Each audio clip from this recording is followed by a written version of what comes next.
Holy shit. I got you, bud. Here we go. And let's get into it. Lust versus LIN. Pre-bans are going to be coming out shortly, and we'll see what they're going to be pre-banning against each other. Looks like Moore and Molly are the ones to soak up the pre-bans here. A little bit of information from maybe those most picks in those categories here. Yeah, that's very interesting to see a Molly getting pre-banned out here. Obviously something that he doesn't want to play against here. Les taking the first pick here, and this is going to decide it. Does Les want turn 1, or is he going to take some turn 2 units away from LIN? Oh, looks like he's going to lock down the Oliver to try to guarantee that 33% speed lead, and also just generally one of the most impactful units of this season. Ooh, okay, so that Cigar, honestly, he might be trying to go for turn 1 after seeing an Oliver. That's oh my god, there you go, there you have it. It's gonna be turn 1 for Les. There's just no doubt about it. The Vereesa's been coming into the picture a whole lot here, being a stripper, something that applies a lot of glancing, and obviously having a great base speed as well. I love Vereesa as an AoE strip option because not only does she strip, but she also mitigates damage. You know what I like to say, glancing is healing. Damage not taken is health not lost. That sounds like healing to me. And of course, here comes Barbara as a single target strip option to set up Oliver or whatever's going to fill up that 4th and 5th slot. Yeah, Les clearly showing that he wants that turn 1, and there's that big turn 2 shift right there for LIN. Ragdoll Nana, we knew it was coming out here. Yeah, we knew. Now it's like looking like maybe LIN is settling into that potential for the turn 2, something to do after they lose that first turn. Because I don't see any speed leads necessarily coming out. Nobody's trying to match anything. It seems like Lest is going to be taking that one. Ophilia. You know, I'm not too sure if I was Ophiliaing this draft here. Yeah, I did that. But we've got a Shizuka also wrapping up the draft. I do like the Shizuka. I don't know if I'm on board with this Ophilia. Juno as a turn 2 unit, not bad. Definitely here. I think that signaling the Shizuka is probably going to get let through with that Juno here. But Juno is going to get the ban. Oliver is going to get the ban here. HP lead for Les. 44 defense lead for LIN. Let's not force any more bad jokes and get into this first match. I think there's a world where we can get in and also force some bad jokes. Let's see. Here comes the Barbara for the turn 1, looking to set up a boost for the rest of the team and facilitate that Vereesa strip. See who they go for here. Yeah, looking to get that damage out onto the Masha, try to get a quick dismount here. There's that threat state going out onto the Ophilia. Very interesting. That should be able to help guide the damage. This is looking like something interesting that I have not had the pleasure of seeing live, which would be Shizuka interacting with threat state. Yeah, I'll be honest, I haven't seen it yet. I have heard something about it, but we're about to, oh, well, it looks like we're not going to see it because that buff just got stripped off. It's gone now. It did just get stripped off. It'd be funny if everybody had threat and you can just attack anyone as you please. She has the opportunity if she wants to do all things in nature right now. Obviously, that Masha's not necessarily going to be opening up for it, but chooses to refresh the cooldown time by 1 on Vereesa and also protect her. Yeah, definitely. He doesn't want to use that cooldown just yet. Going for a fast link. Big damage coming out here on top of Ragdoll. Ragdoll still standing tall here. Second skill is available. Let's see if you choose to use it. And he did not. A little bit of damage coming towards the Vereesa. But luckily not enough to activate the Soul Protect, so she can get a little bit more value out of her right now. Nice stun coming out there, depriving a turn. Very nice stun right there. So now Shizuka's got stuns available. Ragdoll's looking at getting removed, but of course we have an orb left up on the Nana. Ragdoll still standing tall. Stuns are now going out. And there it is, the answer to our question, and it looks like someone in chat just answered the question for us moments before. You can, in fact, attack whomever you want in this situation. So as cool as it looks to have threat on literally everyone, it means the game proceeds as normal. Yep, that is very interesting. So there's one hit going out onto the Vereesa. So I would assume once the threat state gets dropped off to the Vereesa, they have to go after other units that have the threat state.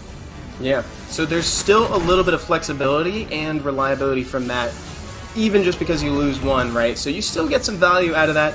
Ragdoll's obviously in torrent range there, but I don't remember if he has it or not. I wasn't paying attention to the skill. I believe he does have that torrent up here, but I don't think he's going to let that slide here. Les may take care of Ragdoll before that torrent pops up here. Nice additional turn coming out of the Masha. I think he might have to try to take advantage of a unit here using that second skill. Choosing not to. He's going to be holding on to it. And there's the Vereesa taking away that Ragdoll Torrent. Was available, and that is now gone here. We're going to see a second skill coming out of Scar. The defense break for both, choosing to go with just the first skill. Yeah, there you go. And just poking in some damage where they can. Yeah, that is interesting now. I actually kind of like this threat state idea, because as they fall off, you're forcing your opponent to have to go after threat state units only. So it's like if they had a unit of focus that they wanted to go after, well, after they went after twice and there's still threat state, if they got to still deal with all those threat states. Oh, and at you on Twitch, it just reminded damage reduction from threat is a sweet bonus, though. Whoa, didn't think about that. That's amazing. Nana goes down, no more soul stones available. And now it's looking like maybe Lin should just be considering how they're going to adjust. Again, this is best of 5. Yeah, best of 5 here, but I think Lin's going to be taking his time. And there you have it, Lust taking round 1 away from Lin. Trauma game. You know, you interact with a monster and it just completely disrupts your game plan so much that you want to pre-ban it. That's why we call it the face your fears mode too, right, Stoic? You pre-ban something, eventually it's going to come back. But for now, you can get rid of it. Cadiz! Yep, Cadiz and Chunk Hung. They're going to get the bans here. Interesting. First pick's going to Lin. Let's see if he takes some units away from Les, or is he going to do his own thing? Going with the Masha still. Doing his own thing. So yeah, I think out of the draft last time, the thing that wasn't functioning properly definitely was not Masha. I hate to use the double negative there, but I think that Masha was probably the most reliable unit on that side, and it also denies things that Lest is trying to put on Lin there. Well, Lin's going to go for a speed lead now. He's drafting that Water Ryu. This is a potential ban going out onto the Oliver already. He's signaling that he wants to go for turn 1 against Lest. Lest bringing out another turn 1 unit in the form of Barber again. He's definitely not giving up the idea of turn 1. Yeah, and I like that pivot a lot. I think that Lin dramatically shifting the playstyle to try to go for that turn 1 instead of sitting back for turn 2. Oh, Tomoe! Okay, all right, Lest. I like that a lot. Oh yeah, chat. You like Cadiz? Do you like Cadiz, chat? This is another interesting unit here. Tomoe is very, very, very good. I like this pick, but alright, so there is an AoE strip here. Is this a potential ban going out on... The potential ban should honestly be the Oliver, to be real. Right, and yeah, to be frank, like I actually think that Abelio is a really nice draft there because it's good into things that increase cooldown time because his passive doesn't have a cooldown, right? I mean, I know his third skill does, but he's going to get that self cleanse and activation regardless of whether or not he's on cooldown. So that's very fun. Definitely. I feel like if I was Lin, though, if I had the Shizuka, I probably would have played the Shizuka into this draft. I mean, that's a really nice Diana pick, too. Diana's looking really good. Diana might actually be the ban now. He made it force Lin's hand here by drafting that Diana. I think you're super right, Stoic. The Diana is gonna live to be a problem, I'd say here, unless the Masha can get a clutch defense break into a kill early.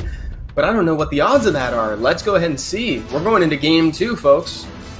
Yep, let's see what happens here with game 2. Lest versus Lin. Lest, with, in my opinion, a better draft here. And we've got Wateroo or more trying to kick things off here with him being very inconsistent, not getting the strips on the Tomoe or the Diana. Oh my goodness, the attack bars were so close, I actually couldn't call whether or not it was going to be Vereesa or Masha moving next. Nice. Vereesa with the violent proc in the skill 2. Great job. Yeah, Vereesa looking like a much better stripper. Minus the speed lead, of course, compared to the Moore, but a much better stripper in this case right now. Tomoe, obviously, skills are going to be available. Kama is going to be coming out onto the Masha. It lands true. Oliver is going to be such a problem as well. Yes, big time. Until that Jameer takes his turn and tries to undo all of the menacing that Oliver does here. But for now, it's a problem, and Masha's going to take a turn before she can actually even fall into that Karma. Nice stun there. Everything seems to be going in the way of Lest right now. Most definitely. I think Lin needs to see a couple violent procs here. If he can get some nice stuns here coming out of the Abelio, he might be able to get something rolling. We've got first skill coming out of the Tomoe with, of course, it's going to be stunning that Jameer as well. No additional turn coming out of the Diana, though. Of course. Now here's nice proc and significant damage coming from Vereesa. I'm actually pretty impressed with that. Now the one way that I could see this kind of going a little wrong for Lin right now is that Abelio in the long term if Diana isn't dealt with. But we'll see what happens. I would love to see the Karma going out on the Abelio. Abelio needs to transform to get back into the human form. And that's not what's going to happen here. Karma's going to go out onto the Mashi and wants to stop that unit from using that second skill. Yeah, luckily Abelio. Oh, this actually is getting him very close to being able to use his heal again. Jameer skipping the turn. That was an incredibly placed stun right there to make sure that his turn got denied. Definitely was, but Diana's locked and loaded, removes the Jameer from the field. He's going to use the carry. He's going to try and get some provokes out here. Only getting a provoke on the stun Vereesa. That is not the kind of value he was looking for. Diana looking for a stun onto that big bad bear, and no stun's going to be popping up there. The boost from that heal back from when Abelio healed the team pushed him up, tried to go for a stun on Diana. The Diana is just going to be such a thorn in Lin's side right now. It really is. Gets a slow though. He's got to just capitalize on this. Get that defense break. No defense break is going to land. Oh my word, that was the moment, Stoic. That was the moment where he needed to land that defense break to get rid of it, because now if Diana can proc or do something, get back in the game, it looks like maybe she's on the way out the door, but is it too little too late? Lin might be able to hold on. If he can get rid of that Diana, things are definitely going to be favoring him having sustain on the field. Like I said, I think I wanted to see a Karma possibly come out onto that Water Druid to stop this unit from transforming, because he needs to be able to transform to heal his team here, and that might prevent him. Nice little stun goes out onto the Moor, though. We've got third skill available. Look at a reset. Nice damage coming out of the Oliver as well. Diana Down is going to Diana. drop. Oh my goodness. Diana's gone, so all of a sudden this is looking pretty either way. We actually have two significant damage options over here on Lin's side. Masha could totally tear this up. Masha could tear this up, needs to land those defense breaks, but was able to finish off that Vereesa here. Can we get a stun going on Tome? No stun's going to be coming up here. Karma does land on top of the Masha, which is pretty big. Of course the stun's going to land as well. Oliver's going to be pushing back the attack bar. We've got third skill. That's going to bounce right back into the second skill, and that's definitely going to be it for the Abelio. The damage, Stoic, locking this down. This was looking like it could have been in Lin's favor if he had just gotten another turn or managed to get back into Druid form over Bear so he could get the proc of the passive. He needs to do some serious work with Masha before she's dismounted. Yeah, there's the dismount right there, and say goodbye to your attack bar. It is going to take away the Tomoe, though. Hold on. It's technically no... Oh, buddy. There's that damage. I wasn't expecting so much damage. Oh, no proc! Oliver's able to finish it off there last! Taking round 2 away from Lin. For an outcome in that match. Or I'll give you one more, even if it wasn't a proc, if it was a defense break. There was a couple chances to land a defense break on the Diana, and Lin was just not getting there. So that was a little bit of a bummer, but I gotta say, I actually do like both players' drafts there. I really like the Abelio pick. I like the forcing the Diana pick at the end there too. So that kind of put Lin between a Diana and a hard place, right? Like you gotta pick your poison. What do you want to fight against? Yep, exactly. So the Molly and the Water Ryu are going to get banned out again. So Lin, when he drafted that Water Ryu, he went for a turn 1 team, and the Water Ryu just offered him that 24 speed lead to make a team work against Les. So Les saw that, banned out the Water Ryu, and he's bringing the exact same draft here. Pay attention to how fast this Vereesa is. It is on violent, and it is moving very seen it proc. Yes, exactly, Stoic. That's what I wanted to emphasize, the same thing.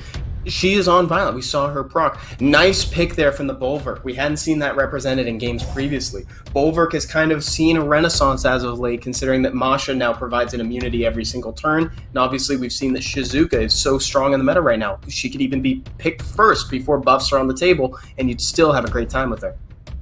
It's a very interesting draft we have right here. So it's 3 units water against 3 units fire. Obviously, Les is going to have the elemental advantage at the moment here. And I do like the Cigar last pick coming out of Lin, and I am happy to see the Shizuka on the side of Lin here, because Lin needs to get some sort of clap back against Les here. And Shizuka might be the unit to be able to do that.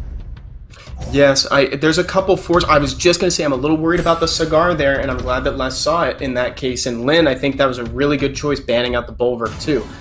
So nice choices for the bans there. Let's see how they go with these 4. Match point for Lest. Yep, match point for Lest indeed. If he can play enough skill 2s into the Vanessa to keep units alive there, he can keep that revive pretty consistent with that skill 2 coming from Shizuka here. We're going to see the big strip glancing being applied to everybody, and of course, the additional turn once again is coming up for Vereesa. Vereesa has been on, it's been crazy how often Vereesa's been violent procking. She has been a VIP in my eyes, actually. She's or rather an MVP, choose your initialism. She's been it. I'm very impressed with Vereesa's performance as of late, because obviously we've got these impactful units. We know Oliver's very good, but Vereesa has been making an impression. Look at the glancing, look at the attack break, and she's even confirmed kills. Very impressed. Yeah, the glancing's really, really good right now. Able to keep back both those defense breaks that were on the side of Lin there. We do have the sleep available. He could sleep them because there's only immunity left on top of the Masha, so there is value there. Choosing to go for skill 1. Looking for the dismount on top of the Masha does receive this. So let's keep in mind that the revives are still up on the Vanessa.